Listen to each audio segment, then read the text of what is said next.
I understand it's tempting to not pay attention in class because you think maybe that you can go over the content at home where you find yourself in a more comfortable and relaxed environment. But here's the thing, class time is very valuable. Be sure that you can follow along. If you're spending about 5 hours a day during lesson, make the most of those 5 hours that you can.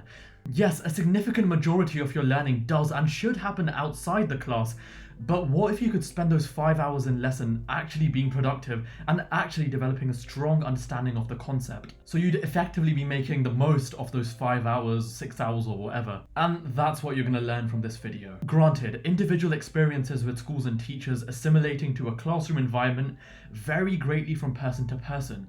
But as a general rule, these tips that I'm about to share with you have helped me greatly as a person who was relatively unserious about education until the age of 15, who then employed these tactics to actually start performing better at school. And these tactics even made me feel a lot more confident with my course content. Lastly, these tips are actually backed by anecdotal experiences of my classmates and people that I've known over the years, but I have also included evidence-based research as well, whenever applicable. So without further ado, let's dive into number one. Now the first tip is technically something you should be doing before the class starts. For example, if you know you're going to start a new topic in biology, for example, it's a good idea to do pre-reading. As the name suggests, this is simply going through the topic you're about to go through in class in any amount of detail. You don't need to dive very deep into the topic, but you can even skim read through it, although it really does help to go into that topic more in depth.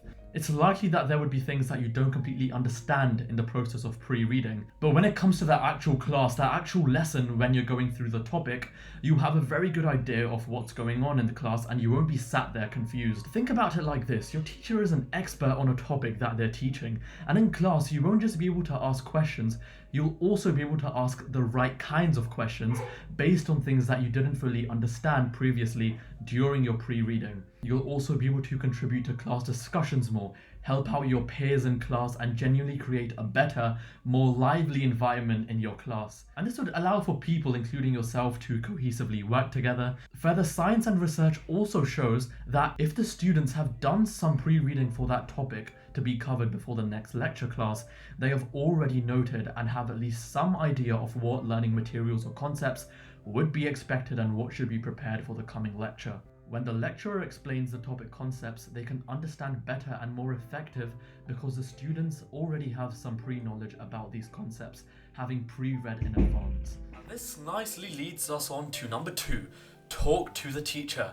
It's perfectly likely that in your classroom there'd be students who are reluctant to ask or even answer questions in class. And that's completely normal, so, well, don't be that person. Now, of course, you don't want to be the person that raises their hand for every single question the teacher has, because quite frankly, that's called being a neek. And it's frankly slightly annoying. I'm kidding, of course, but actively engaging in discussion is good for you. We talked about how active recall works in a video somewhere here or there, and essentially by answering questions in class, you're actively challenging your mind to think, and this helps the learning process. Again, if you'd like to learn more about active recall, it's a wonderful revision technique backed with very good research and evidence. I'd strongly advise you to watch that video. It's one of the most best performing videos on the channel, and it is so for a reason. Number 3, avoid passive learning in lessons. Okay, so doing these two things that we've just talked about should really boost your confidence and interest in learning in class. I'm very sure about it, and I can confirm from personal experience that this is true. Now here's something that you should not do in classes. Avoid passive learning in lessons. Absolutely do not do this in class. This is something I made a video about not too long ago. It's linked somewhere here or there again, but the amount of times I've seen my classmates in lessons or lectures just write down whatever the teacher is saying, or that they've put up on the board, it's actually slightly saddening. Because let's be honest, those notes that you make during lessons, you won't go home and look at them.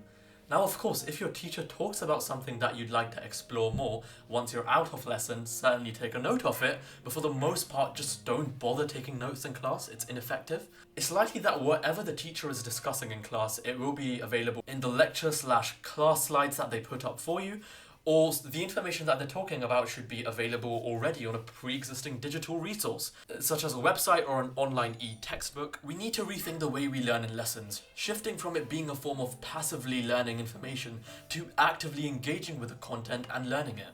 Study after study shows that the best way to help the brain remember is to actively engage with the information. In school, this may mean thinking critically about information presented and answering questions in class, participating in discussions or experiments, and discussing the material with people. So don't write anything down, sit down, listen to what the teacher has to say, unless of course it's something you need to explore later on, and just take in the information, let it sink in. Okay, so for number 4, don't be a competitive loser. Help your friends and classmates out.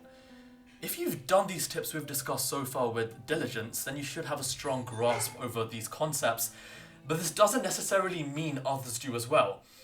Help people out, help them out with the content. People struggle and that's normal, that's fine. I know what being behind in class and what struggling is like from personal experience. And I had classmates, I had friends that did help me out. They could have not told me anything if they were like hyper competitive, but they chose to help me and I'm very grateful to them.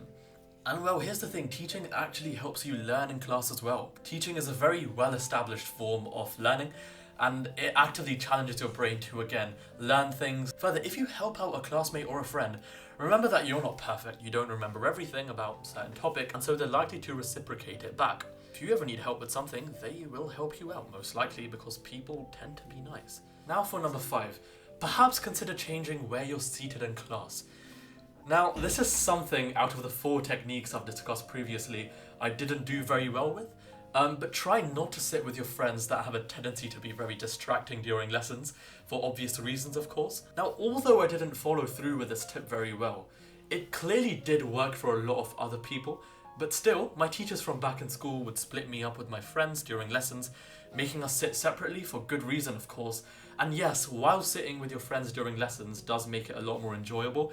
There's an appropriate time to mess around. I mean, there's never an appropriate time to mess around.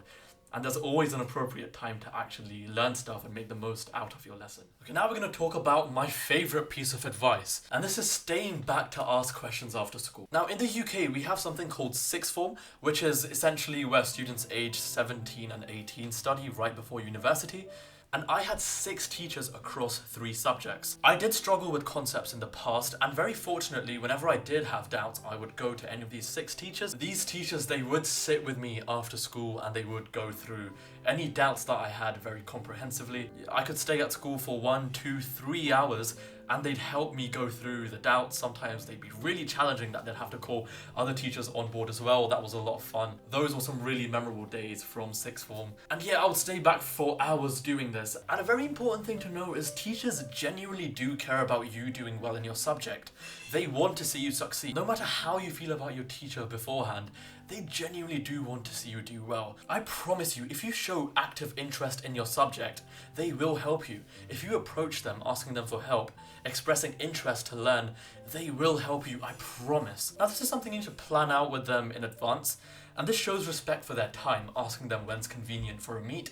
Can you meet them after school, in a free lesson perhaps? And I promise they will respect your interest and passion to do well in the subject. They will help you. Now, of course, there's teachers genuinely do care about you doing well in your subject. They want to see you succeed. No matter how you feel about your teacher beforehand, they genuinely do want to see you do well. I promise you, if you show active interest in your subject, they will help you. If you approach them asking them for help, expressing interest to learn, they will help you, I promise. Now, this is something you need to plan out with them in advance, and this shows respect for their time, asking them when's convenient for a meet. Can you meet them after school, in a free lesson perhaps? And I promise they will respect your interest and passion to do well in the subject. They will help you. Well, I hope this video has helped. I hope you employ these strategies to perhaps find a school more enjoyable and actively learn more in lessons. Until then, bye, I'll see you in the next one.